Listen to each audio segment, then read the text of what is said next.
Hello everyone, I hope you are well and this video finds you well. Basically, the main motive of this video is to clear the behavior between a long channel transistor and a short channel transistor because this is very important as technology scales up. We have seen the Moore law, है ना? So there is a Moore's law, and according to that Moore's law, like if I'm having an area A and number of transistor is, let's say, 1 million, then after 2 years what will happen? On the same area my number of transistors will be 2 million. That means it will be approximately doubled within 2 years. And now since the Moore law was invented and it was observation, we have now reached to a saturation level of the Moore's law, and here Moore's law is failing. Now, what is the reason of failing? Because earlier the transistors were of long channel, and now we are shifting towards the short channels.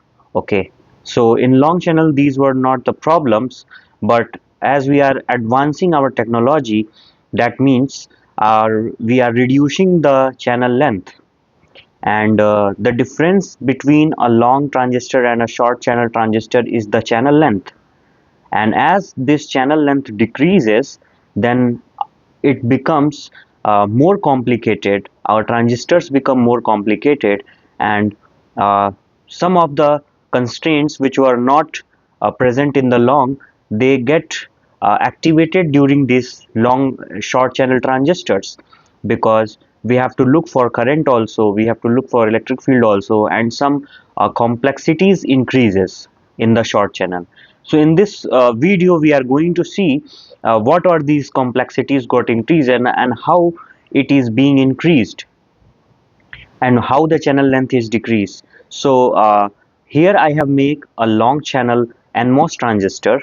This is NMOS transistor, and in this NMOS transistor there will be a P substrate and this source and this drain. So let me clearly mention is, okay, I have already mentioned it, like this terminal is my source and this terminal is my drain, and in the drain I am having VD, in the source I am having VS, voltage potential. Okay, and this is my gate, this is my SiO2. Okay, so this is my P substrate. So do you know how transistor works, or how transistor starts working? So let me clarify this equation for you, and how these equations come into this picture. We will have a very small discussion over it.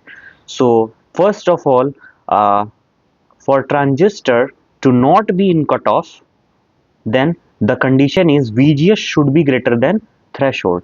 So suppose there is some threshold voltage which is required to invert this region, because we know from the construction of transistor, like if I am having NMOS, then it will be having a p-type substrate, and in the p-type substrate majority charge carriers are holes, and there will be a little of electrons, and these electrons will be found here when we apply a VGS positive.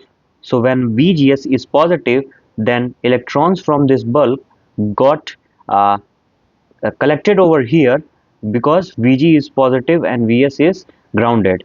So a channel will be formed, so that for the conduction of the electrons between the source and the drain.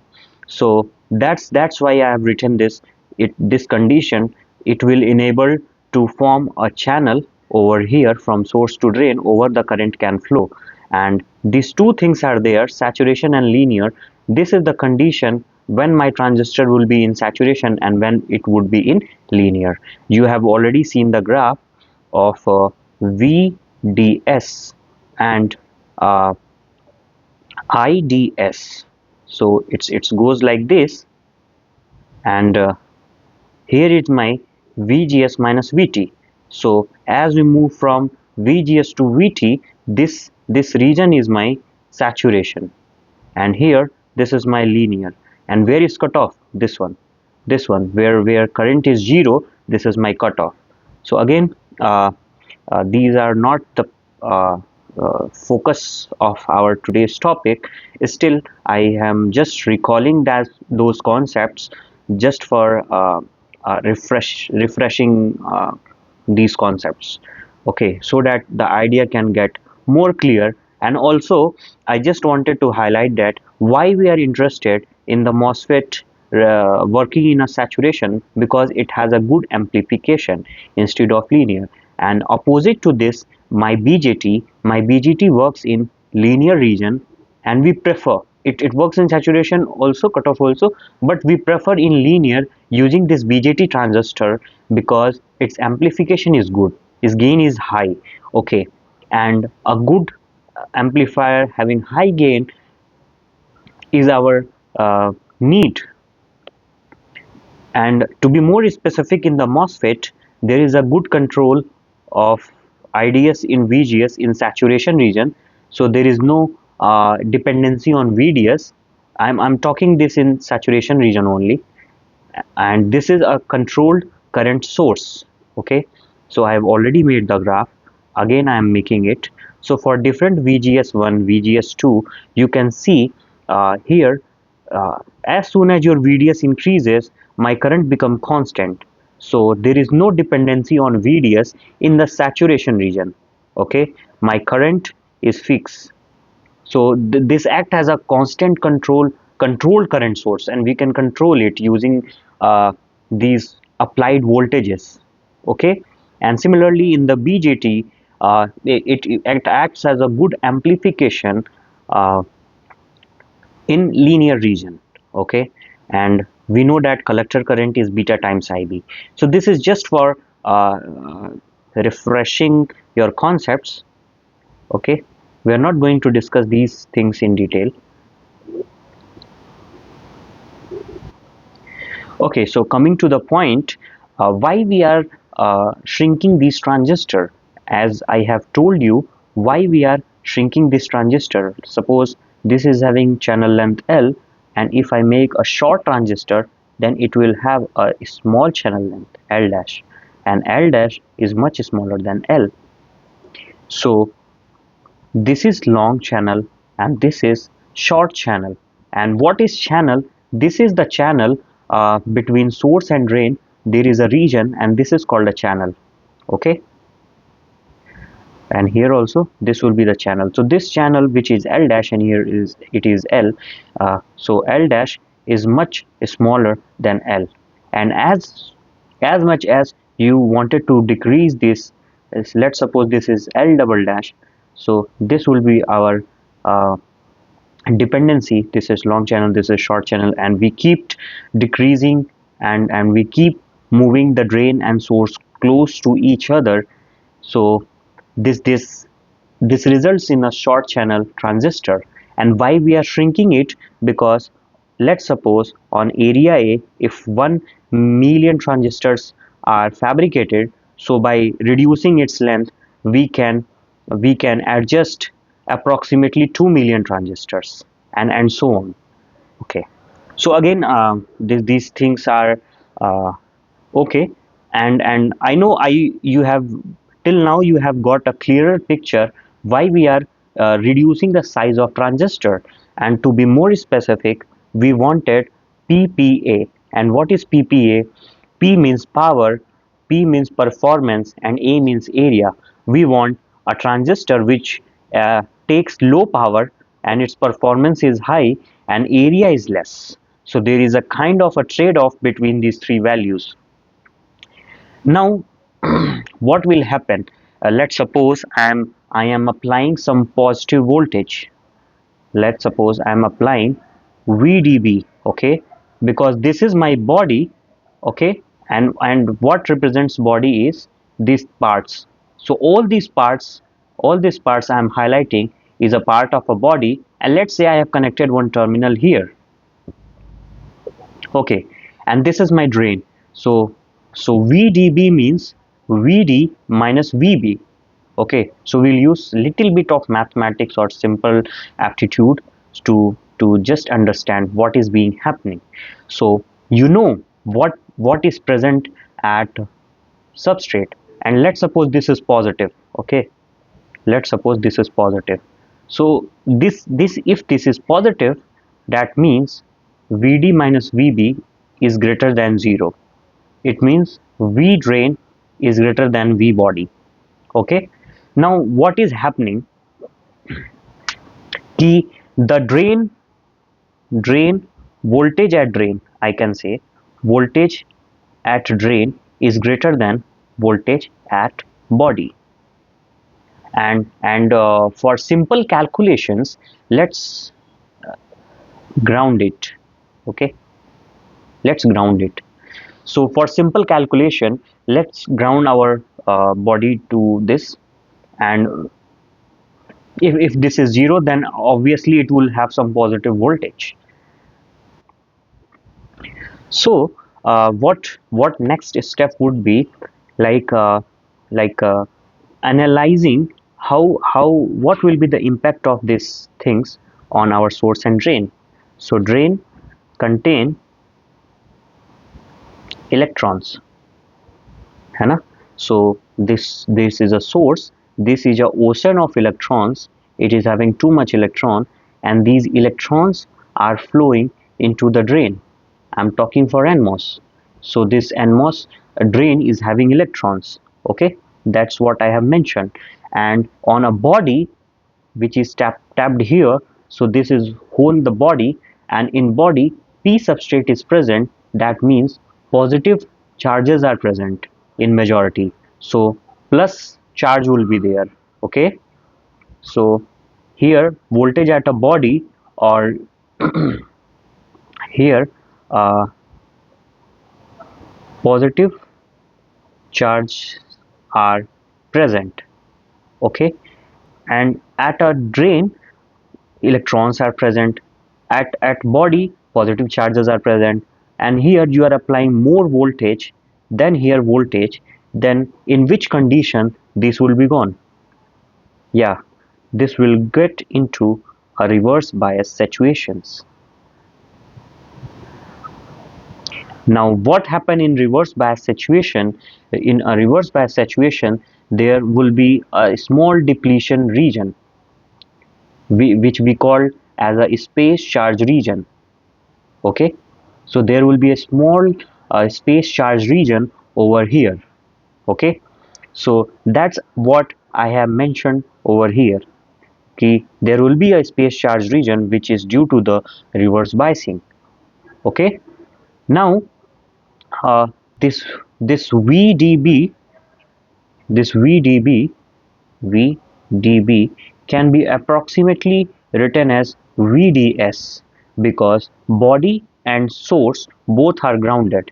Here you can see my source terminal is grounded and my body terminal is also grounded. Okay, so it is reverse bias, and here V drain body and V drain source are equivalent. So just for not to introduce body voltage calculation in our further steps, we just equated these things. I hope it is clear to you. Now after this calculations, what we are doing is we are just shifting this drain to here. Okay, for a short channel length. Okay, so what is happening, I have made one more figure here. Let me take it to upper side and just compare it with these things. Let me put all these things apart so that we can have a clear and good picture of comparison also. Okay, so now there is a space.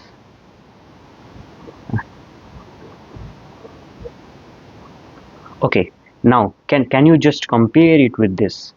So you can just normally compare, then this is L and here this is L.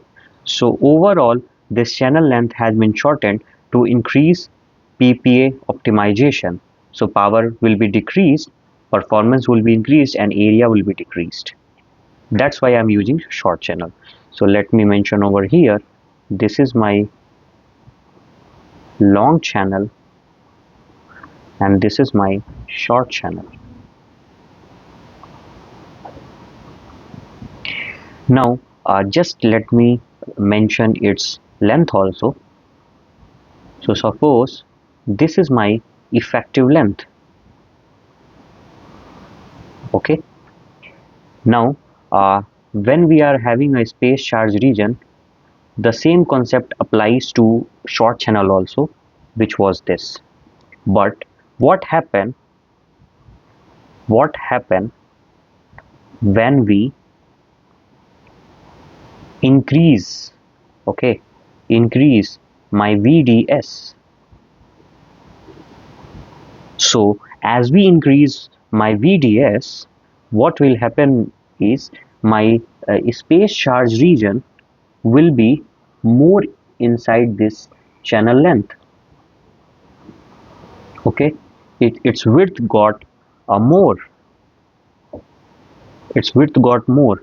And before that also, let's suppose this was of my delta L. This is my delta L. So the original one, the original one was L. Okay, let me remove this terminology here because we need to mention some labeling. Okay, so this is my original L, and after a space charge region is created, after a space charge region is created, this becomes my effective length, and that is L minus delta L. And the more effectively when we increase this VDS more, then my effective channel length will become L minus delta L minus delta L dash. So just let's suppose this thing is my delta L dash. Okay, so now what is my effective channel length? What is my effective channel length? So the effective channel length is L minus delta L dash. So you have seen that my effective channel length has been decreased. Now one advantage here it is what, that here the gate has to do more work in inverging this whole channel length. To create here a channel length, gate potential has to do more work, but here the effective channel length is reduced. So instead of doing the work from here, it has to do work till here only to invert, to do the inversion. We know that transistor work in accumulation, inversion, and then you have studied those concepts, region of operation. So to create an inversion layer, gate have to do less work. Okay, so we can write this. So I have written here, this threshold voltage has decreases as my gate have to invert very little part of the channel, and this is the that little part, and this little part will be inverted, and gate will do work till here, and rest my channel will be formed and conduction will take place. One more important point I would like to mention is all this is happening due to VDS. Okay, as we started increasing the VDS, so this portion, let me take dark color. Yeah, so sorry.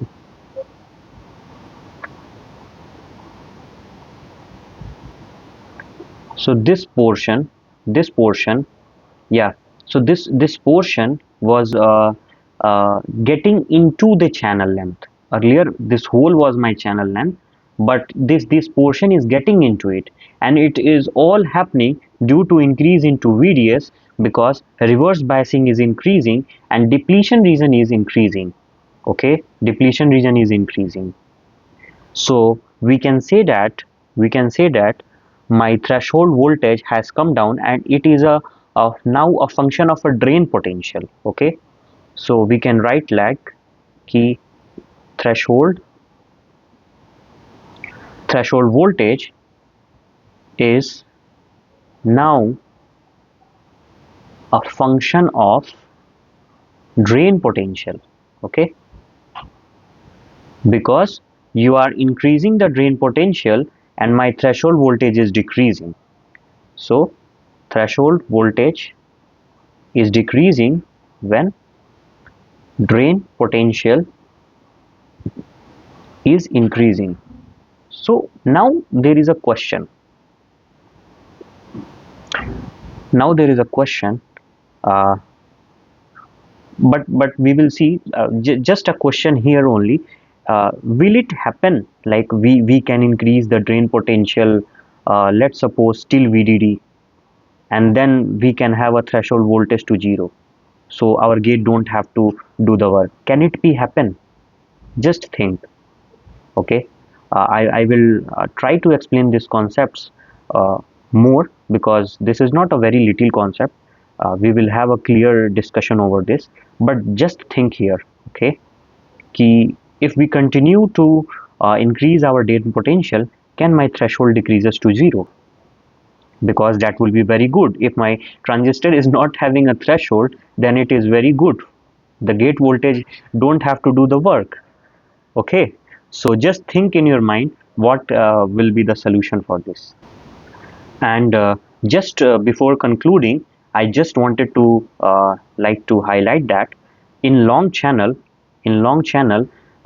increasing VD will not have any kind of uh, space region creation, or it will go, because this channel is very large. Okay, this L is very large, and if you increase it also, it will go till here, but it will not have a more impact in the channel length. Okay, just like in a short channel, because it is already having very short length, and in that you are introducing this depletion region and reverse bias due to reverse biasing.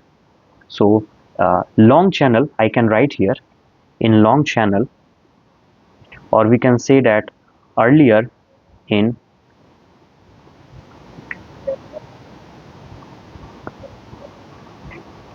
yes. So I have written here, just read it, what it is. Earlier in long channel, neither the drain current, okay, I will come to this, nor VTH, my threshold voltage, were function of drain potential. So we haven't compared the drain current yet. Okay, okay, so no problem. Here we can discuss drain current, ID, and we are interested in saturation.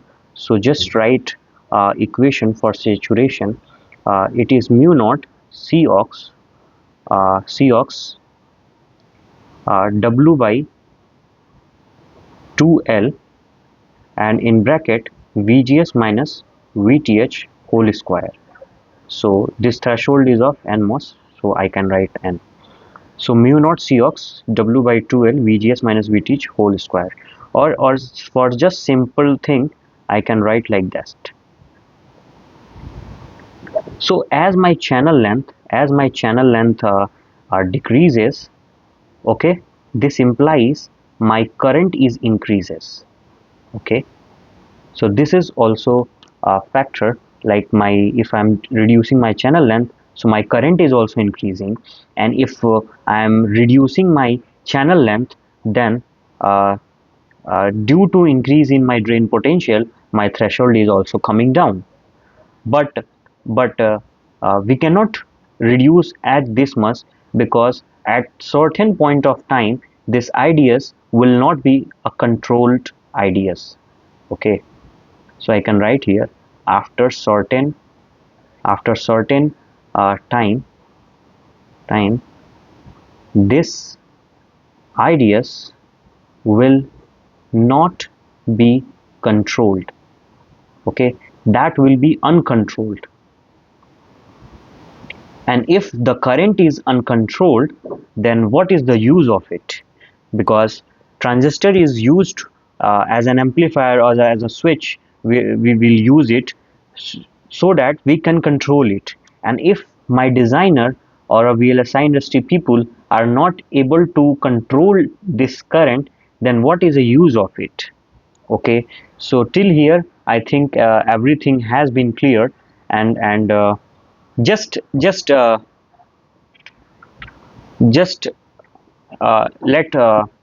discuss over short channel effect. So these things have been discussed, like a short channel transistor, and we should discuss a short channel effects. Okay, so short channel effects. So mainly there are two three effects. First one is CLM, which is a channel length modulation. Second one is my velocity saturation, and then there is Dibble, drain induced barrier lowering, and one or two we can see. uh, okay, so these are some short channel effects, and these are derived from this things that uh, this channel length has been reduced, and due to this three effects would be there: channel length modulation, velocity saturation, and Dibble. And we will read this in upcoming videos, because this video is already is little bit long than usual. Okay, I hope these things which we have studied today is very clear to you, because I have teach from very basics, like how why saturation in we are interested, and how this transistor works, and each thing has been cleared. If you have still any doubt, you can put in comment box, or if there is any kind of a feedback you can give to me. You are most welcome. Thank you. Thank you very much.